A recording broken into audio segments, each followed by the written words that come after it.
Welcome to Executing the Vision podcast. I'm your host, Brad Hunter, president of Emerge Labs. On the podcast, we'll get to know the person behind the vision, their successes, their challenges, and their plans for the future. If you're interested in becoming a guest or know someone who might be a good fit, stick around to the end and we'll discuss how to apply. Now, enjoy the show.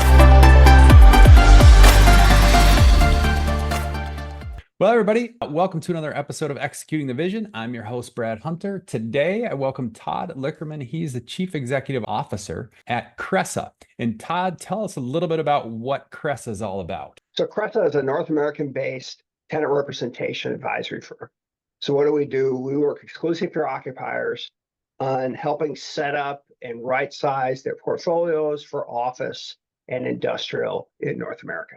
Okay, great. In which, to me, that space in general seems like, one of the more dynamic spaces I can imagine the past several years. I was personally involved in a situation like that. I was consulting with a company a couple of years ago, a bank, and we were looking for new space. And super interesting because it's one of those tons of space available, but then they have these companies that are still on these leases. And so the whole negotiating of that situation, was pretty wild where just, from a tenant trying to find space, there's space everywhere, yet to get it at a reasonable rate was quite tricky because they had these other tenants still on the hook for it.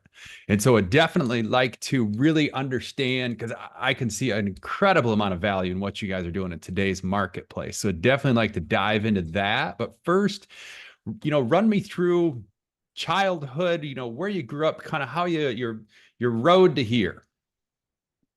So I'm from Chicago. So I grew up in Chicago and in a town called Evanston, which is just north of Chicago, where Northwestern University is. I'm the only person in my family, my extended family, who's worked for a for-profit. So I come from a family of a lot of non-for-profits. My dad ran the Chicago Boys and Girls Clubs there.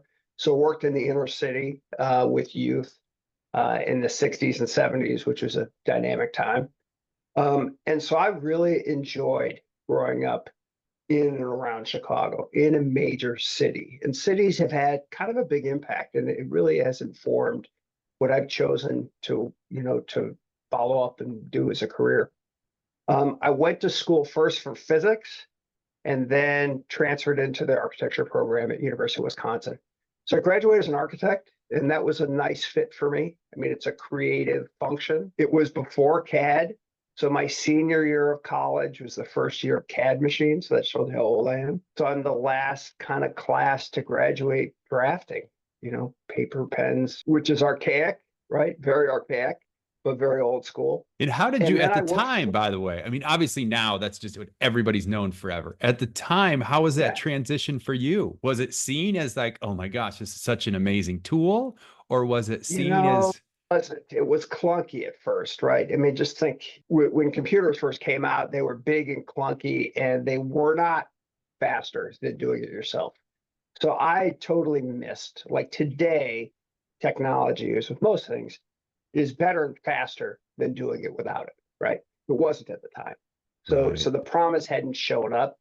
It was a pretty analog world back then, 1985. I worked for a year practicing as an architect and wanted to see how buildings went together, how they were built. So I went to work for a construction company and worked my way up in management at a construction company, overseeing construction projects, multifamily, retirement village, and then a lot of office interiors, which was sort of the specialty of the firm. And the firm was owned by company called LaSalle Partners, which I ended up spending 23 years at LaSalle Partners. It's known as JLL today. It was one of the L's in LaSalle Partners. I worked my way up from construction to project management to running the project management group to working on the integration. So I always enjoyed kind of moving up the food chain in the design and construction process, trying to figure out why things are built, how to do it better, how execution can be done better if it's conceived of better upfront and spending your time there, and ended up in kind of real estate project management, development management, and ran that division at LaSalle for quite some time. And then we went public, and then we merged with a company out of the UK, international company, to become global, and we changed our name to JLL. So I was one of the people that helped kind of put that company together. I worked on the integration for 3 years and just sort of flew around the world and helped the company move from a partnership to a global platform, merit-based public company. So spent a lot of time around that. Then came back and ran a number of different divisions at JLL, the facility management division, the energy and sustainability division, the corporate solutions outsourcing business, where they do integrated services for corporates. And It how just long sort is of that found my period of way through years there. right there that you're talking that trends? Because I mean, the amount you must have learned during that Yeah, period dealing with all those things must have really been something. I have a 3 year shelf life. It matches my ADD. And I'm relatively curious, and that has kind of guided my career. Is I do something, I get interested in it, do something, I kind of have a thesis of what's that about. I gravitate towards it, see if I can do it, prove most of the time that I could do it, and then say, hey, what's next? And so that works well, especially at JLL, because the company was growing as I was growing. So I could always find something new, like, hey, I want to do something international. I raise my hand. That works. And I think it's actually a good blueprint for contemporary career navigation today. You have to steer your own ship, and you have to know where you want to go and the kind of things you want to do. And you got to put yourself in scenarios where you can learn things that are interesting and valuable, and string them together to create kind of a valuable experience that creates a rewarding career. So that's been kind of a theme for me.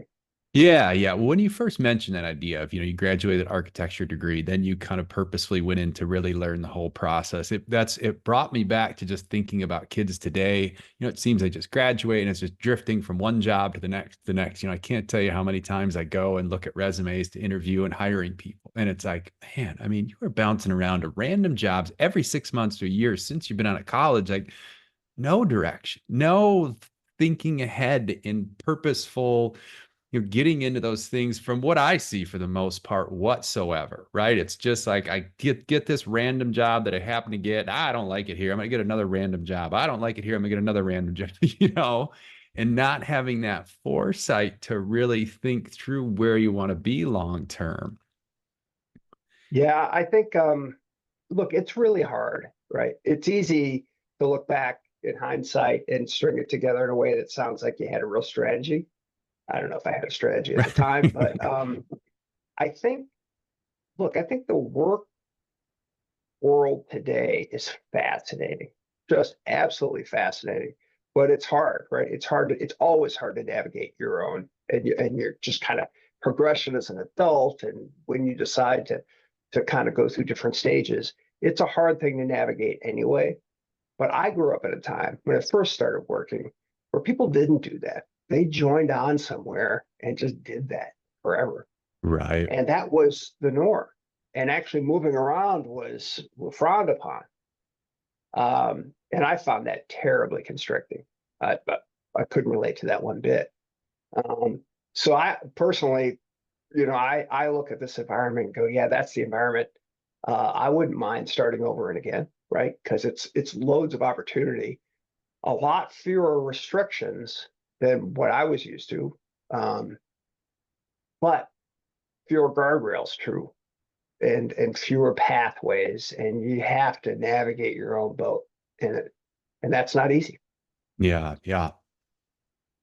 Okay, so with Jones, LaSalle, that you Yeah, traveled around the world, putting all of that together, yeah, right? And then what was the next transition after that? yeah. So eventually, I kind of ran out of things to do at JLL. I sort of had played all the positions I wanted to play at a big firm, and I had built a couple of businesses, or helped build a couple of businesses, and I got interested in doing that on my own, in a private equity kind of environment. And I spent quite some time looking at those kind of opportunities. I got very close to running a portfolio company. And eventually I took a job as CEO of a international real estate firm, a lot like a small version of Jones Lang Wooden. International firm, really based in London, but worldwide, owned by an Australian company, an Australian parent company. was called DTZ or DTZ internationally, is the way they pronounce it. And so I was brought on to carve that out of the parent company. We were supposed to take it public in Australia. But the truth of the matter is, it was a partially built out global platform. It was $1 billion company that needed to be a $5 billion company. Once you decide to be global and once you decide to be full service, you have to be in, 70 important markets around the world and probably another 100 after that. And you have to really be very, very good at 10 different services in our specialties. And you can't be in between, because people can't say, oh, you're global. How about, can you help me in Brazil? And you say, oh, we're not in Latin America. You either have to be or not be. So that got us to a strategy where we had to get to be that company. And it was about a $5 billion and starting point, actually, to then be in that level. We had to get there. The best way to do that was to go private with private equity. And that's what we did. So we led a process, and we ended up with 2 finalists. And then at the end, we're bought by a consortium led by TPG and Ontario Teachers Pension Plan. And then I stayed CEO of that company. We bought a $900 million company in the US called Cassidy Turley, bought a bunch of other different companies. And then we bought Cushman Wakefield, which is owned by an Italian conglomerate. And so we bought that and did a big integration. We brought all those firms together.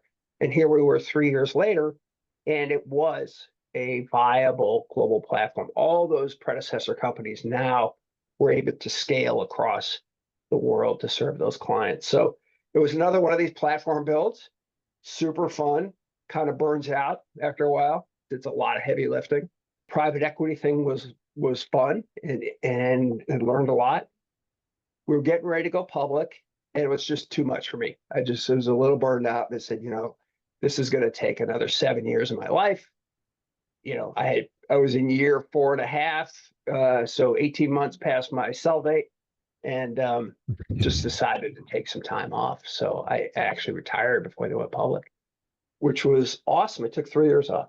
So that was, that's another kind of cool thing, unheard of when I was growing up. But this idea of this sabbatical or this midlife break is a very, very cool thing if you can pull it off in your career.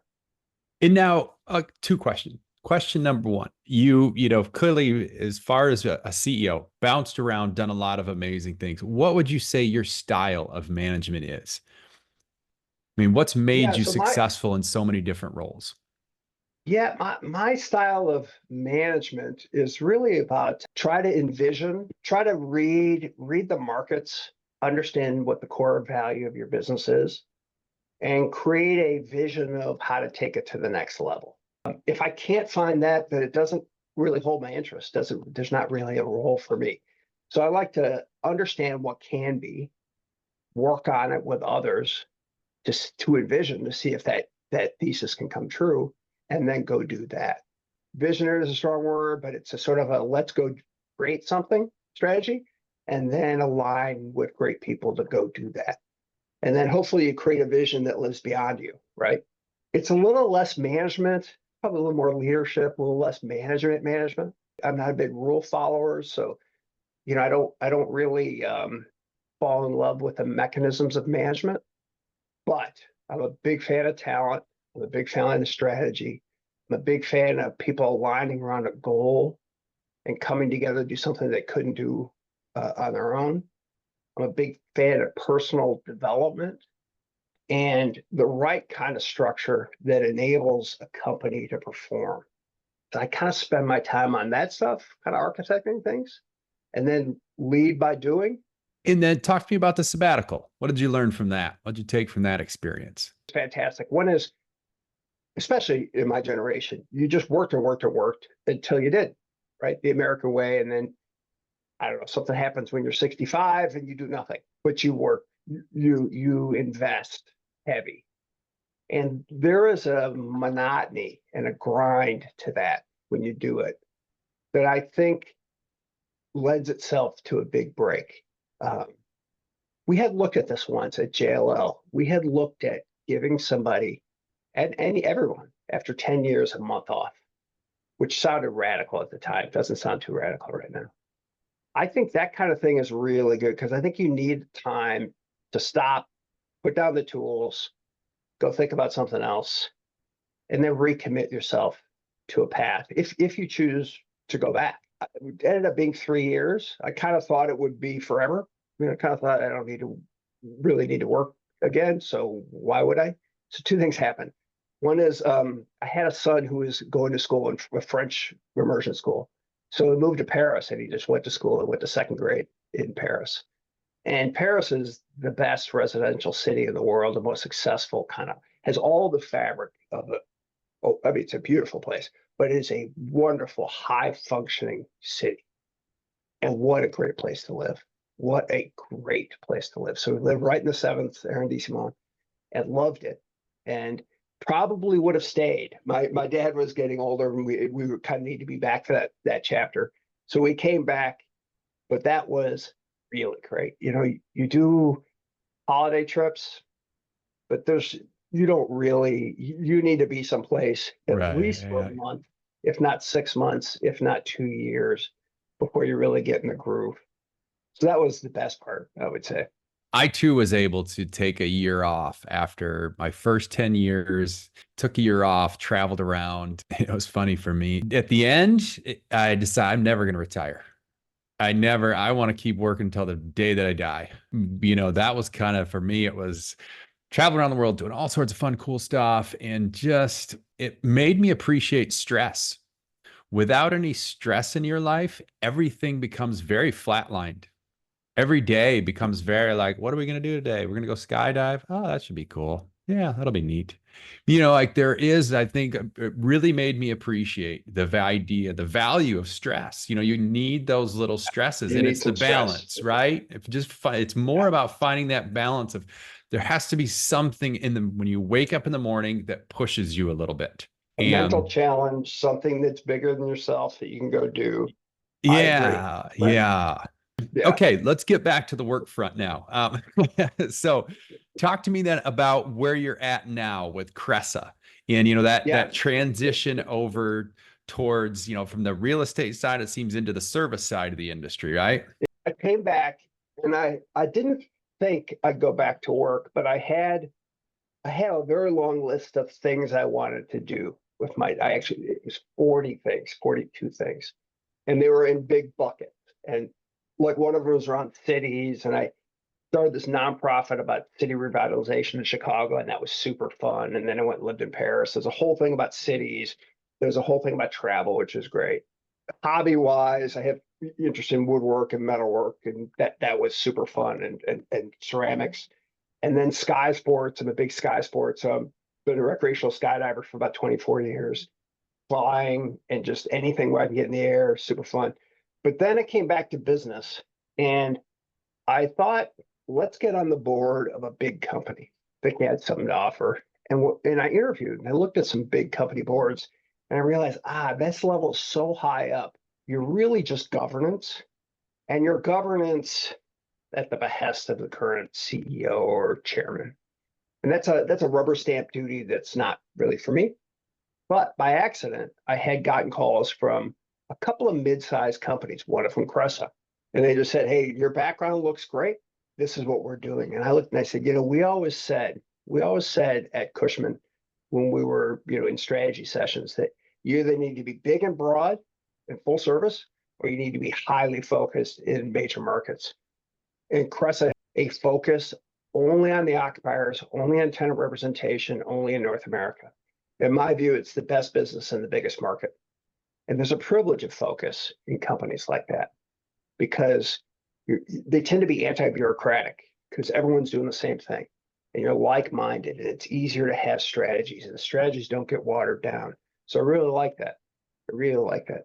Also, in the world of real estate, there's investors and developers and managers and direct investment that see real estate as a asset investment, asset class. And then there's the other side where I work on, which is the occupier. There's the people that own the space or rent the space, and it's their home and it's their means of production. So for our clients, real estate is not an investment. It is not a capital investment. It's an investment of expense in the means of production. And so they look at the ROI, not in, hey, I might have an asset that I can sell, but hey, this is 1%. It's usually 5 to 11% of the cost of business. That I'm putting this in that to go do something. So it's an enabler. And the neat thing in real estate is if you've got an empty building or a piece of land, you got a problem. If you have a client who is the end user who's trying to mold real estate around their business, you always have the opportunity because you can put them in wherever. It's the least cyclical and it's the most rounded, I think, part of real estate. So love it. And by the way, everybody who chooses tenant rep and is in it feels the same way. Like I'm on the right side and the advocate for the end user. I try to go deep and understand what they need. And then we try to fulfill it and try to remake it. In that dynamic, it's really interesting because real estate is very, very expensive. Buildings are expensive to build and to get rid of. They take a long time. So they require a lot of capital, which requires long commitment periods. So if you're going to spend whatever, $600 a square foot to build a building or $80 a square foot to lease it, and you have to put tenant improvements in it, you're going to end up with a long commitment. You're going to have a long-term debt on the building, or you're going to have a long-term lease. It just goes with the level of capital that's involved. So what happens is you have these series of very long-term commitments. I own that building because we built it 20 years ago. Or I have this lease that's 10 years in length, which is the typical for a decent sized office lease. What happens is that commitment of a fixed space almost never matches the need at any one time. So your actual need for space and support goes up and down and changes, and it changes geographically too during the span of when you own it. And so our clients, it's interesting, almost never what they have as a portfolio almost never matches what they need at the time. So there's always something to do. There's always something where is what you have, what you need. If not, let's go look at it and let's go make it what you need. Because again, you don't work for the space works for you. And let's constantly refit your portfolio to fit what your business is doing. And that's kind of the strategy, the secret sauce behind what we do. And that's how we find the COVID was a heck of a contraction. I've seen 5 major contractions in my career now. And you think they're never going to happen again, and they kind of happen every 7 years. So I've seen major contractions. COVID was definitely the most impactful, and I think we all know this intuitively. One is because things shut down, people stopped making decisions. So corporates stopped making decisions for about 9 months. It felt like longer, but it's about 9 months when nobody made any decisions, right? And that usually happens. Global financial crisis, financial markets freeze up. You're not sure what's going to go on in your business. You stop making decisions. What did the industry look like coming into COVID? I assume that great, strong, and in the midst of a big growth, everything looked really good coming into it. It always does. It was not bubble. This was in 02 or 07. These were bubbles before they corrected. We didn't have a bubble. We just had a decent, strong, I'm talking about the US. We had a decent, strong economy that was clicking along, right? At kind of the highest point it had been if you look at the stock market as a guide. And then contagion happens out of nowhere. Hard correction down. And remember we were talking about, is this a long U shape? Is it a long, or is it a V shape correction? And nobody thought it'd be a V shape. I mean, that was wishful thinking on behalf of analysts. Well, in our business, it was a hard V-shaped correction. So it dropped 35, 40% and corrected above. So let me tell you about what our experience was in our business. And this directly reflects decision-making with corporates. 17, 18, 19 were all the best years ever in our company, as was the stock market. 20 was one of the worst corrections ever because things stopped. 21 was significantly better than 19. So we corrected above the pre-pandemic starting point in 21. And then we beat it again in 22, and then we beat it again in 23. And 24 would be probably about the same as 23. So, high, correct, but we're now building back up. And many things look like this. Knowledge worker job creation, right? Jobs are big, doing great, boom, correction. Now we're back up. I think we're up 7% from 2019, pre-pandemic. So we're talking about a real big correction, but then now we're above significantly where we were in 19. And you're saying when we're above, is that referring to office space, tenant occupancy rates? Our work reflects decision-making on behalf of corporates. So it kind of reflects the stock market. It reflects the overall health of companies. Now, in that, companies are using less space. Now, there's a tale of two worlds in our world. There's industrial, which is, let's just talk about Right. All the industrial, warehouses and all the Amazon type stuff has been going bananas, right? Just bananas, right? We all went to online, and then we went from online to same day. And then we went to global shock and supply chain, and everybody went from just in time delivery footprint to just in case, right? yeah. And so that ballooned the size of the distribution centers, and it moved them, and they had to get closer and get last mile. So the whole fabric of, when we say industrial, it's really distribution centers is what we work on. That whole footprint grew and changed pretty significantly 20 through now, and is a much more purpose-built infrastructure in the US. You almost wish you could redesign the electrical grid the way we redesigned our distribution center infrastructure in the US. It's big, it's robust, it's sized for purpose. Investors went to it and they made money in the real estate. But really, retailers, and not just retailers, but businesses figured out how they need to remake themselves to capitalize on that new economy. Fantastic. Office, not quite. They figured out what they needed to do as a company to survive. And the best of them thrived. I mean, just look at valuations in the stock market. And sure, some of that is a valuation bubble, but a lot of it's fundamentals. There's companies, the best of the country did well. It's haves and have-nots, and there's a whole section that didn't. But just talk about the health of corporates. So we are servicing them, and we're changing their footprint as their leases come up, as they make decisions to grow. And a couple of things happen. Office, real estate change from a kind of begrudgingly must-have cost to attract and retain talent. And all of a sudden, we'd seen this coming, but all of a sudden we knew that the issue wasn't cost, it was talent. And the only reason you have an office, especially if you can go back to a clean sheet of paper, is to convene the workforce. And the workforce is the talent that you need. Now, a couple of things happen. One is about 15% of the jobs in the US, the knowledge worker jobs, found themselves to be remote, and they will permanently be remote. But it went to about 25% remote work during the COVID. About 15 of that is work that just can be done remotely and should, and it's actually better, faster, and cheaper. No problem. Access to talent, certain jobs. The rest of it, about 35 to 40 needs to be in the office all the time. And about 50% of it needs a hybrid solution. And that's kind of where everything's settled. About half of the knowledge-based workforce needs to be in what has come to 3 to 5 days a week. You just saw Amazon just said it's 5 days, everybody in. They said that for very, very specific reasons. They said, we've become bureaucratic, we're moving slower, we've become more expensive and bloated. We need to huddle up and get back to business. So they're reconvening the workforce as a way of collapsing and speeding up. In general, 4 days a week, same days, is about half the workforce. And so it hasn't really, and then about a third of it needs to be there all the time, and then there's remote.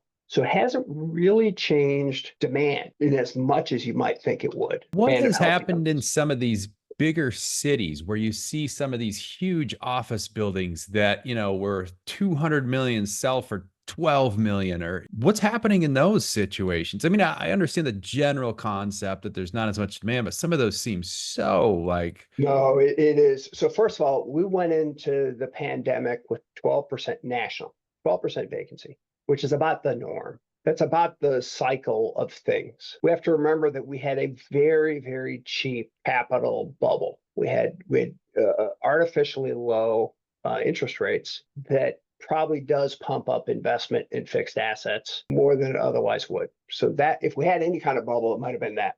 Then you go into it and we have 23% now, something like that. And so 23% is huge. And in some places it's much higher than that. You go to Houston, you go to San Francisco, It's much higher than that. So it did. Obviously, the tide went out. Vacancies are very, very high. But you have to realize that half of that was already in the system before you got there. And norm is not, it's kind of like inflation. Low inflation is 2%. And so when you're at 5, it's high, but 0 isn't the stasis, right? So we've got that. Now, really interesting thing, if you dig into that, tough time to be an investor in office buildings. Really tough. We grade office buildings class A, B, C. And A is the shiny new stuff, office, white shoe professional firms, that kind of stuff. Buildings that are built in 2015 and above have taken almost all of the absorption. Almost all of it are in buildings that are new. So buildings 215 and newer across the country are doing quite well. They actually have rental pressure, upward rental pressure. It's a thing called flight to quality. Everybody, hey, if my credit's good, if my demand is good, if I know I need to be someplace, I'm going to the best building. Partially because you're doing it to attract or retain talent. Hey, I need to be in that city, or I need to be in that locale, or I need to get talent that's there, and I want to be in the best place to get everybody back in.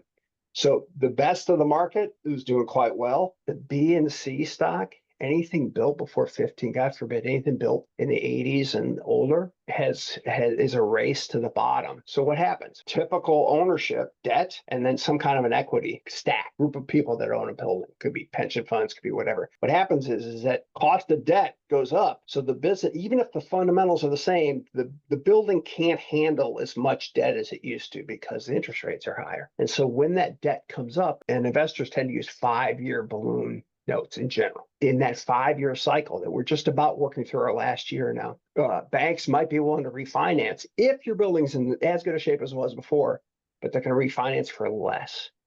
So if you and I own a building, we have to put more capital into the building just to keep it. That'd be hard enough. That will be hard enough. But you then have the other side of the shoe where the fundamentals have probably retreated on them. The cash flow is probably down because tenants have probably left the building, unless it's the best of the best. And so you have lower cash flow, lower fundamentals, less debt.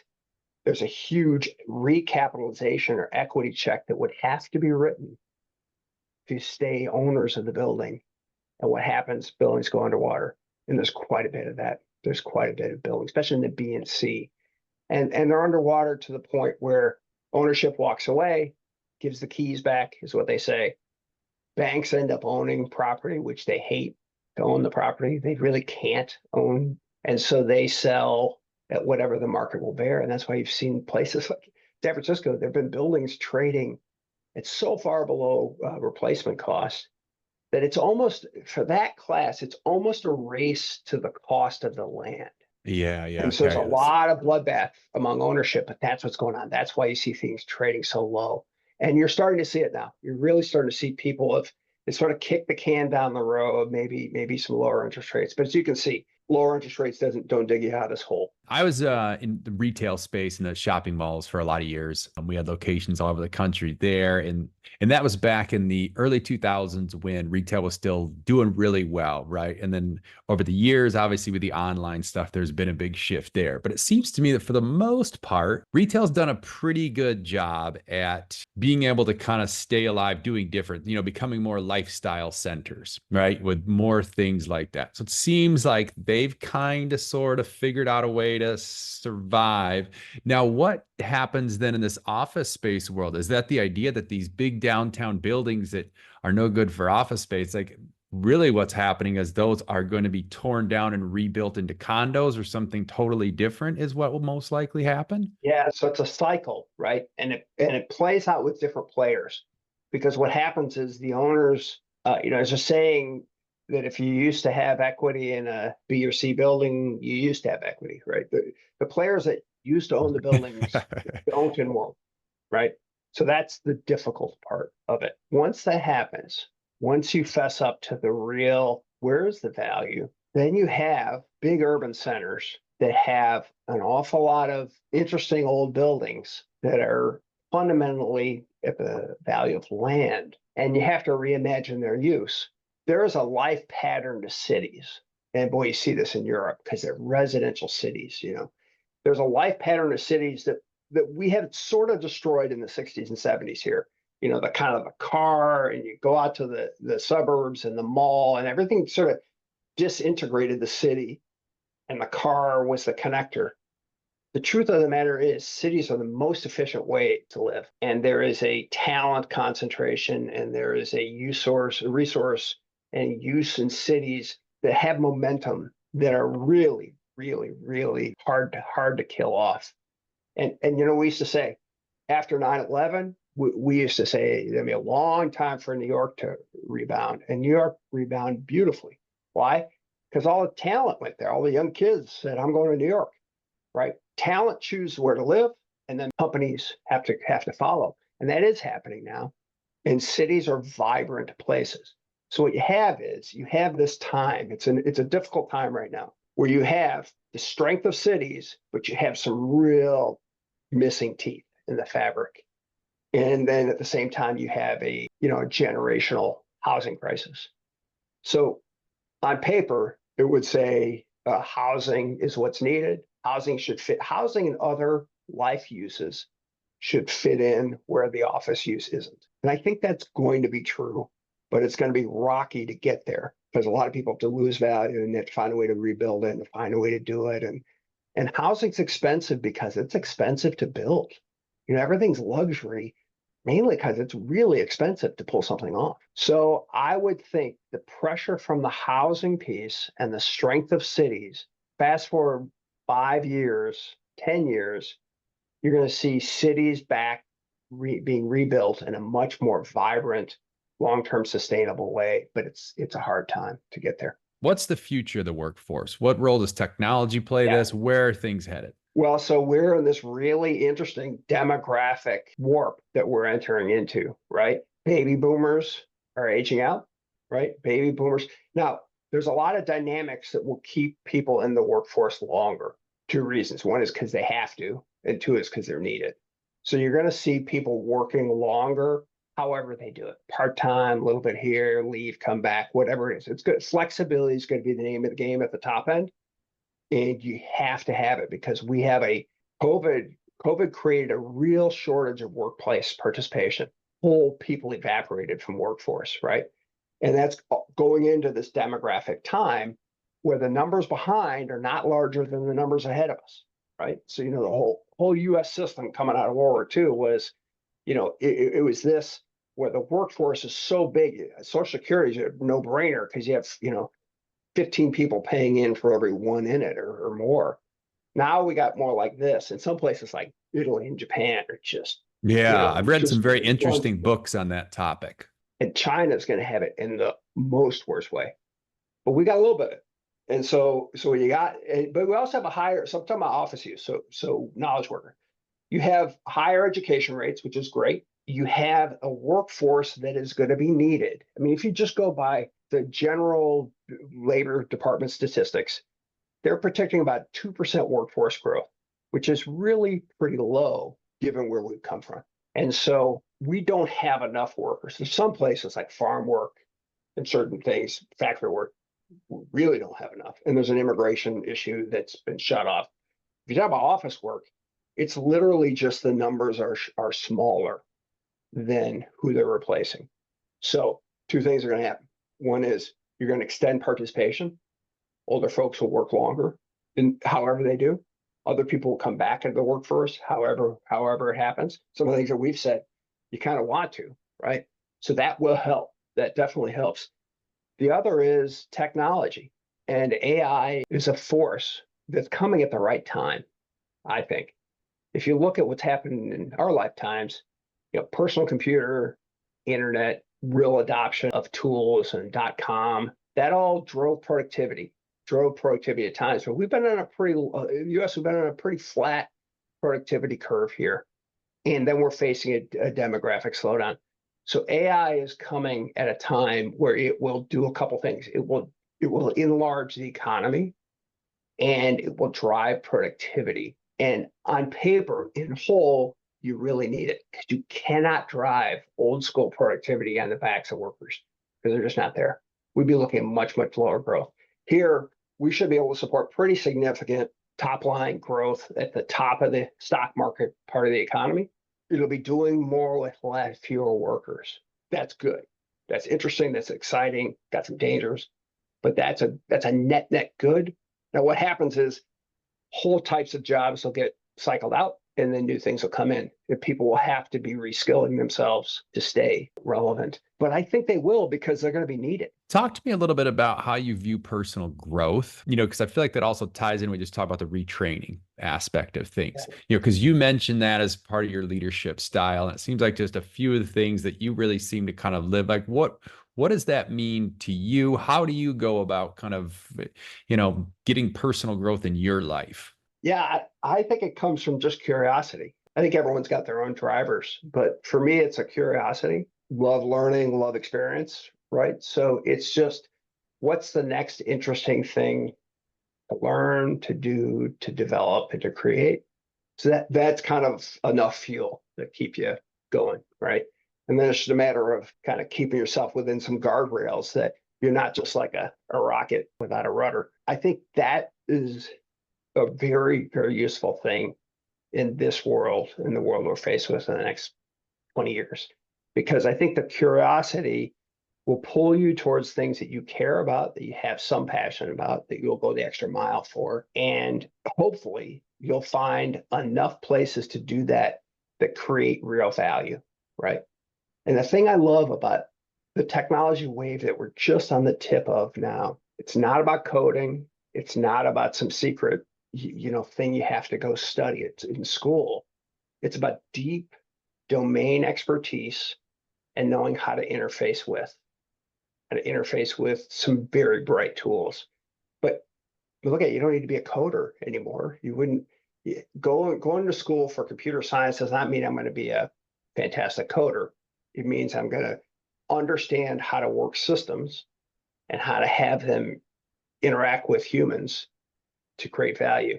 So the cool thing is, all of a sudden, your IQ on actually knowing how technology works is a little simpler, actually, because AI is a little easier to understand, frankly, than how do I write code. So I think that's really, really, really fascinating. I think those are the set of tools that are being made available to us, and they just 10, 20x productivity, and they take you to a level of getting stuff done and understanding what can be done so much faster than ever before, that I think it should be a really kind of an explosive time here that we're just now entering into.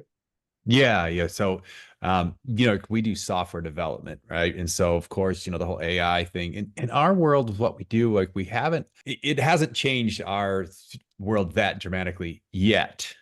And I will certainly say yet, because there are some very, very interesting things happening on the back end of AI that I don't think people are aware of. That idea of they have these different language models that they're really starting to create a ton of niches for these things, right? And I think that you're going to see in the next year that explosion into such a broad range of what it can really do. Right. Because I feel like now it's kind of AI, it can do a lot of like neat little nichey things, but it isn't necessarily has this feeling that it's going to take over the world. There's this talk that it's going to, but when you really look at what's out there, it's kind of like, I mean, I can see it does it, to me, it's like marketing. Great. It does a lot now for marketing, and it can create graphics and create all sorts of blah, blah, blah, but that's about it. But yeah, when you really see what's happening in the back end of things, I really think that, yes, within a year, there is going to be this very broad explosion of what it can do in such a massive range of things. And then on the other side, it's just when I step back a little further and look at the general concept of it all, I mean, there's definitely fear side of things that, man, I mean, just we keep building these machines that are exponentially faster and smarter. And then the idea that, and we really don't 100% understand how they're doing what they're doing. When you really listen to some long form podcasts about it, there's definitely that double-edged sword of like, boy, from a developer standpoint, it's like, this is really going to be amazing. Next year is going to blow some people's minds. And then on the other side of that sword is like, and then who knows what else really could come of this, It's something else. We haven't seen this potential pace of change that gets, I don't want to say gets away from us, but goes beyond us so quickly. I mean, technology always does stuff better than you do, right? That's why you have it, right? So computers have been smarter than humans in certain ways. I'm terrible at math. I love Excel. I don't do math. There's always a section of it, but this is so broad based and so conceptual and so quick. And its ability to look into and draw from the whole of at least the written experience and the data experience, and so quickly. I was listening to this podcast about Neuralink, the Elon Musk thing where they're doing implants. And his whole thing for doing that is about bandwidth. And initially, it's helping people, paraplegics and whatnot. But the big thing is bandwidth, because his point is language and typing really slow, low bandwidth. And the bandwidth that LLMs and AI are doing, trillions of calculations per second, and we're here doing like this. He said it's like talking to a tree. If you think of how quickly they think and how fast we think and respond, we're like trees. Yeah. Given how fast they go. Yeah. Right? It could get away from us. You got to hope the controls stay there, right? And you know how to turn it off, you know how to put guardrails around it. But it's fascinating. And there's things that I think it'll do. It brings dimensions to things. And so this is my favorite. It hasn't really shown up yet, but I've often thought, just look at medicine in the US. Medicine in the US, it's hard as heck to get in to see your doctor. You got to know you got some reason to, and then you got to find the right one, and then he or she's got to get to the right specialist. That's really slow moving, and it's really not very customized. And doctors don't have a lot of data on you. They're working off of whatever they can remember. I really don't want to see a doctor unless he's got the AI right next to him, because I want him to see it. And then you want tons of data. If we can increase the amount of data that's going on in our bodies that the AI and the doc can see, then I want them, after they converse, to tell me what they think is going on, and they get to a place of customized medicine and preventive. That is so different than the dark ages of you go see the doc and he asks you 4 questions and he diagnoses you and gives you some kind of blunt instrument medicine. That I really think there are areas like that can and should be able to plumb the depths of knowledge to point at big, hairy problems. And that's when you can, like things like medicine, things like energy, things like drug development, they're big, big kind of generational. What people work on drugs their whole life, and they may still never, they push the ball this far on research. And if all of a sudden that can be accelerated, be fascinating. Yeah, I've heard some unbelievable ones about that, about on the medical side of things, how they put AI on this, and it discovered more in like 2 days than medicine has in like 20 years or something. It was a crazy, which makes perfect sense, right? I mean, it's just analyzing an incredible amount of data. We don't have today. That's like we don't have that today. So what's the net effect of that? Is it going to put a lot of doctors out of business? Probably not. There's a doctor shortage, right? Is it going to make them massively more accurate and productive? Yes, as and when they can adopt. So that to me that's just good.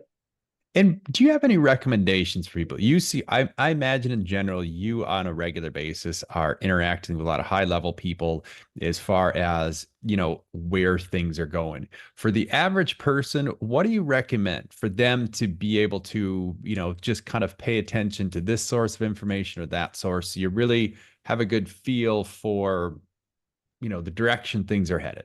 It's really interesting because AI is so broad and it's being so crowdsourced right now. Tens and thousands and millions of people are working on different aspects of this larger collective thing in the AI sphere that it's really hard. It's really hard for the experts to stay across. You almost have to make that a full-time job to be really good at it. So the rest of us are just dabbling. But I think there's a curiosity as and when things come out, they seem to be finding their way to the public pretty quickly, like ChatGPT and the Midjourney stuff. And there are about a dozen really cool apps that are almost free, if not free, that do really interesting things. Now they're kind of novelties, but they're the baseline of what will be a whole different way to work. So I think part of it is just kind of keeping your wits about it. If you hear something good, you go try it, you go see. And you're not fearful. Yeah, because any of the tools, they're either free. I mean, shoot, the most expensive ones might be $20 a month, right? It's usually like you can start for free, use it a little bit, then maybe you're paying $10 a month. To be honest, I think the ChatGPT 4.0, the one where you could put a voice around it and talked to it. I was on a long driving trip. So I was driving my wife's Tesla. And by the way, the new Teslas have a dash cam that they can tell if your eyes are looking straight out on the road. So I had the total automated driving going and think I'll just do some emails. You can't.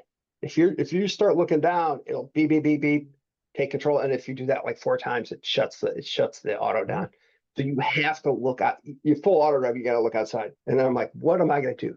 So I fired up the ChatGPT, you put a voice on it, and you just talk to it. And for learning geeks and those with ADD, it's fantastic. So I start out with, tell me the top 10 economic thinkers over the last 200 years. And I'll be like, all right, Thomas Hobbes, go. And then it'll just explain it and explain. It's really good at explaining the depth of human knowledge and concepts. Please explain the difference between nuclear fusion and nuclear fission. What are the barriers to development of nuclear fusion? You can go down rabbit holes in it conversationally, which is good. Higher bandwidth. Mm-hmm. It's so nimble. It's so nimble. It's very, very natural. That I think that's kind of an interesting entry point. I love that whole thing because I'm a big listener. I listen to a lot of podcasts and I end up doing a fair amount of just driving for trips and blah, blah, blah. And I've never even considered that concept. I love that idea. It's so good. And it's almost like reading books.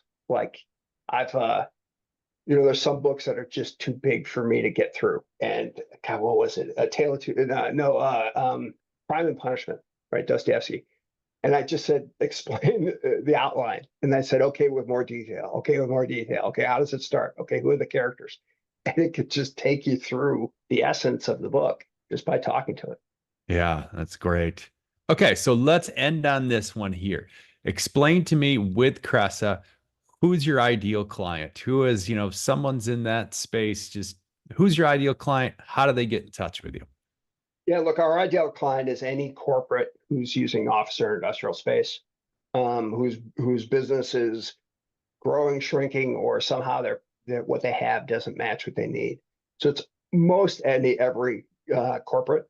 And look, they get in touch with us by reaching out to us. Look for me, look for Cresa. We're probably calling on you. It's a dynamic, very, very interesting time. I like what we do because I think there's a lot of value. It's very expensive. These deals that we do, mistakes are very expensive. And so good advocacy advice proves up its value. And, that's what me and my 1,000 colleagues have committed our lives to. And we look forward to seeing everybody out there in the economy. All right. Well, awesome. Thanks again, Tod. It has been a fascinating conversation today. I appreciate you coming on. Thank you for listening to Executing the Vision. If you'd like to be a guest, go to emergelabs.us and click on the podcast page. If you like what you heard, please share the episode and subscribe. Ratings and reviews go a long way to help promote the show. You can find us on Instagram at brad.emergelabs, as well as X, Facebook, and LinkedIn, where we strive to provide valuable information on business and life. We'd love to hear your thoughts on the show and what you'd like to see in future episodes. Thank you again and have a great day.